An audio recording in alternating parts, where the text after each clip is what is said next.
अस्सलाम वालेकुम dear student. तो जी स्टूडेंट, आज का जो हम टॉपिक डिस्कस करने जा रहे हैं वो है एंडोसाइटोसिस एंड एक्टोसाइटोसिस। के एंडोसाइटोसिस क्या होता है और एक्टोसाइटोसिस क्या होता है, तो आज हम इसको डिस्कस करेंगे। ये भी एक तरीका है कि सेल के अंदर या बाहर मालिक्यूल या इंपॉर्टेंट मादे कैसे अंदर जाते हैं और बाहर आते हैं। तो आज हम इस मेथड को डिस्कस करेंगे कि एंडोसाइटोसिस एंड एक्टोसाइटोसिस के ज़रिए सेल के अंदर मादे कैसे आते हैं और सेल के बाहर ये कैसे जाते हैं। तो आज हम इसको डिस्कस करेंगे। ये एक बहुत ही इम्पोर्टेंट, एक वैल्यूएबल क्वेश्चन है इस चैप्टर का। तो to the point of examination point of view से ये एक बहुत ही अहम, एक इम्पोर्टेंट सवाल है। ये शॉर्ट में भी आ सकता है और लॉन्ग में भी। तो आज हम इसको डिस्कस कर रहे हैं कि एंडोसाइटोसिस एंड एक्टोसाइटोसिस क्या होता है। तो लेट्स सी, हम फर्स्ट इसकी डेफिनेशन को डिस्कस करते हैं कि ये क्या चीज़ है। तो first, in this process the cell membrane pressed into inner side and ingest the big size molecule. इसके अंदर क्या होता है एंडोसाइटोसिस के अंदर? एंडोसाइटोसिस के अंदर आपको नजर है, ये एक सेल है, मीन एनिमल का सेल ले रहे हैं, ये एक सेल है। इस सेल की सेल मेम्ब्रेन जो है अंदर की तरफ दब जाएगी। जब बड़े साइज के मॉलिक्यूल इससे टकराएंगे तो ये अंदर की तरफ दब जाएगी और ये बड़े साइज के मॉलिक्यूल इसमें एंटर हो जाएंगे। हम इस चीज़ को एंडोसाइटोसिस का नाम देखते हैं। आपको दिख रहा है कि ये एक सेल मेम्ब्रेन है, ये एक सेल मेम्ब्रेन है, ये हो गया सेल मेम्ब्रेन। ये जो बड़े साइज के मॉलिक्यूल इसमें एंट्री ले रही हैं, मतलब इसमें दाखिल होने जा रहे हैं। जब ये इससे टकराएंगे तो ये अंदर की तरफ दब जाएगी। ये देखें, ये प्रेशर इन मेम्ब्रेन, मीन ये मेम्ब्रेन में प्रेशर क्रिएट करेंगे और ये मेम्ब्रेन अंदर की तरफ दब जाएगी और ये बड़े साइज के मॉलिक्यूल इसमें इंटर हो जाएंगे और वैक्यूल की शक्ल अख्तियार कर लेंगे। तो हम इस चीज़ को एंडोसाइटोसिस का नाम देते हैं कि एंडोसाइटोसिस क्या होती है। तो ये हो गया एंडोसाइटोसिस का कंसेप्ट कि एंडोसाइटोसिस के जरिए मॉलिक्यूल सेल के अंदर या इंपॉर्टेंट मटेरियल या कोई ठोस चीज़ जो इसकी खुराक है, ये सेल के अंदर कैसे इंटर होती है, तो वो एंडोसाइटोसिस से होती है। तो एक बार तो मैं आपको इसका और कंसेप्ट दे दूँ और व्यू दे दूँ कि एंडोसाइटोसिस कैसे हो रही है। ये एक सेल मेम्ब्रेन है। जब ये खुराक के मॉलिक्यूल इससे टकराएंगे तो ये सेल मेम्ब्रेन अंदर की तरफ दब जाएगी और ये जो है खुराक का मॉलिक्यूल अंदर वैक्यूल की शक्ल अख्तियार कर लेंगे। एंट्री के बाद अंदर वैक्यूल की शक्ल अख्तियार कर लेंगे। तो हमने इस चीज़ को एंडोसाइटोसिस का नाम दिया जी। तो नेक्स्ट जो हमने हेडिंग बनाई है वो है एंडोसाइटोसिस की टाइप्स, की एंडोसाइटोसिस की कितनी टाइप्स हैं, टाइप्स ऑफ एंडोसाइटोसिस। तो देखते हैं। फर्स्ट है फेगोसाइटोसिस एंड सेकंड है पिनोसाइटोसिस। फेगोसाइटोसिस क्या होता है और पिनोसाइटोसिस क्या होता है, तो आज हम इसको भी डिस्कस करेंगे। ये एक बहुत ही सिंपल से हेडिंग्स हैं कि फेगोसाइटोसिस क्या होता है, एंडोसाइटोसिस क्या होता है। तो let's see student, phagocytosis solid material is ingest in this process. इस अमल में सिर्फ और सिर्फ सॉलिड मटेरियल मतलब ठोस मवाद इसमें इंजेस्ट किया जाता है, निगला जाता है। मिसाल के तौर पर सिंपली हम इसको यूं कह सकते हैं कि कोई भी खुराक का मॉलिक्यूल या खुराक का मटेरियल सेल के अंदर जब दाखिल होता है, मीन सेल के मेम्ब्रेन से अंदर जब दाखिल होता है, तो हम इस चीज़ को फेगोसाइटोसिस का नाम देते हैं। मतलब कि ये भी एक फेगोसाइटोसिस हो रही है। इधर ठोस मटेरियल मतलब खुराक का मॉलिक्यूल अंदर दाखिल हो रहे हैं इस मेम्ब्रेन के अंदर की तरफ दबाव से। तो ये हो गया फेगोसाइटोसिस। फेगोसाइटोसिस के अमल के दौरान जो है ना, जस्ट ठोस मवाद मतलब ठोस मटेरियल मतलब खुराक जो है ना सेल के अंदर दाखिल होती है, तो हम इस चीज़ को फेगोसाइटोसिस का नाम देते हैं। Solid material is ingest in this process, mean के सॉलिड मटेरियल जो ठोस मवाद है इस अमल में सेल के अंदर निगला जाता है।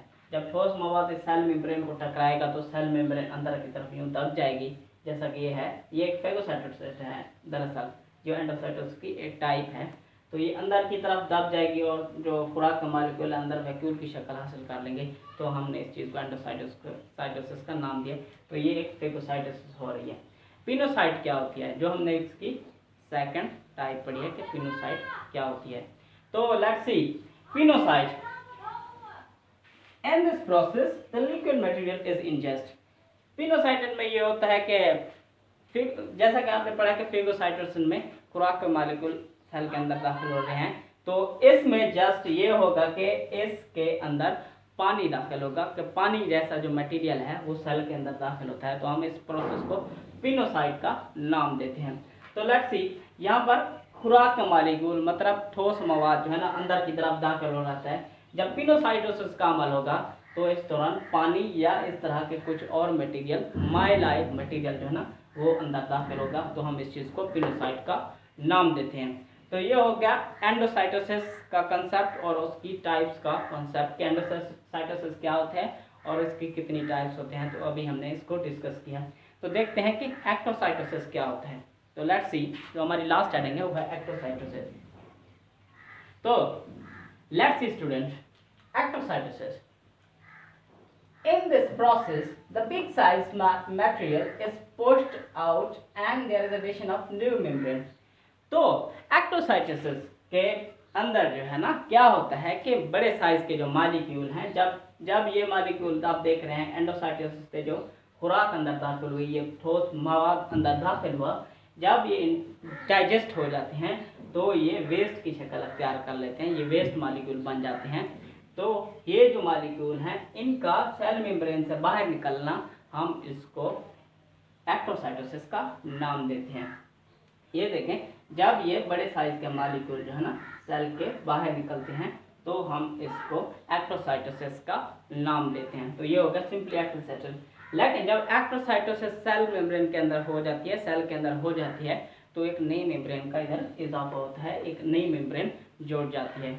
क्योंकि जब ये एक्टोसाइटोसिस के दौरान ये बड़े मालिक्यूल, बड़े साइज के मालिक्यूल बाहर निकल जाते हैं, तो यहाँ से मेम्ब्रेन ब्रेक हो जाती है और एक नई मेम्ब्रेन का इधर इजाफा होता है। मतलब एक मेम्ब्रेन ये टूट जाती है एक्टोसाइटोसिस के बाद, तो एक नई मेम्ब्रेन का इधर इजाफा होता है, तो हम इस चीज़ को एक्टोसाइटोसिस का नाम देते हैं। तो सिंपली आज हमने एंडोसाइटोसिस का कॉन्सेप्ट क्लियर किया, जो एग्जामिनेशन पॉइंट ऑफ व्यू से एक इम्पॉर्टेंट क्वेश्चन है। तो आज हमने इसको डिस्कस किया कि एंडोसाइटोसिस क्या होती है और एक्टोसाइटोसिस क्या होती है। तो एक मरतबा अगेन मैं आपको बता दूं कि एंडोसाइटोसिस सिंपली क्या होती है। आप देख रहे हैं कि सेल के, ये एक सेल मेम्ब्रेन है, ये आपको सेल मेम्ब्रेन नज़र आ रही है। जब खुराक का मालिक्यूल या खुराक का कोई भी टुकड़ा इधर टच होगा तो ये मेम्ब्रेन अंदर की तरफ दब जाएगी और ये खुराक का टुकड़ा अंदर की तरफ दाखिल हो जाएगा और वैक्यूल की शक्ल अख्तियार कर लेगा। तो हम इस सारे प्रोसेस को एंडोसाइटोसिस का नाम देते हैं। एंडोसाइटोसिस की हमने दो एग्जाम्पल पढ़ी हैं, फेगोसाइटोसिस एंड पिनोसाइटोसिस। फेगोसाइटोसिस के दौरान ये होता है कि जैसा कि खुराक का मालिक्यूल या ठोस मवाद जब सेल के अंदर दाखिल होता है तो हम उस चीज़ को एंडोसाइटोसिस का नाम देते हैं, मतलब फेगोसाइटोसिस का नाम देते हैं। पिनोसाइटोसिस में क्या होता है कि जब पानी या उस तरह के कई मालिक्यूल्स इस सेल के अंदर दाखिल होते हैं इसी तरीक़ाकार से, तो हम उस चीज़ को पिनोसाइट का नाम देते हैं। जैसा कि हमने अभी पढ़ा है कि एक्टोसाइटोसिस क्या होती है कि जब ये एंडोसाइटोसिस से आने वाला जो मटेरियल है डाइजेस्ट हो जाता है, जब ये वेस्ट बन जाता है तो ये सेल के अंदर से बाहर की तरफ मुंतकिल किया जाता है, तो हम इस प्रोसेस को एक्टोसाइटोसिस का नाम देते हैं। कि एक्टोसाइटोसिस के दौरान जो है ना ये जो वेस्ट मटेरियल है, खुराक के टुकड़े हैं, ये बाहर फेंके जाते हैं इस एक्टोसाइटोसिस अमल के जरिए। इधर भी मेम्ब्रेन अंदर की तरफ दब जाएगी और खिंचाव पैदा करेगी, जिसकी वजह से ये मवाद बाहर तक की तरफ निकल जाएगा और ये इस एक्टोसाइटोसिस के बाद एक नई मेम्ब्रेन का इजाफा होगा, क्योंकि एक्टोसाइटोसिस के दौरान जब ये मॉलिक्यूल बाहर निकलते हैं तो ये मेम्ब्रेन यहाँ से ब्रेक हो जाती है, तो उसके बाद इसमें एक नई मेम्ब्रेन का इजाफा होता है। तो जी स्टूडेंट, आज का जो हमने टॉपिक क्लियर किया है वो endocytosis and exocytosis, that is very important to the point of examination point of view से ये एक बहुत ही कीमती और एक इम्पॉर्टेंट सा क्वेश्चन है। तो जी student, if you like my lecture so don't forget to subscribe my channel and press the bell icon for the new and latest videos of you guys. Thank you, अल्लाह हाफिज़।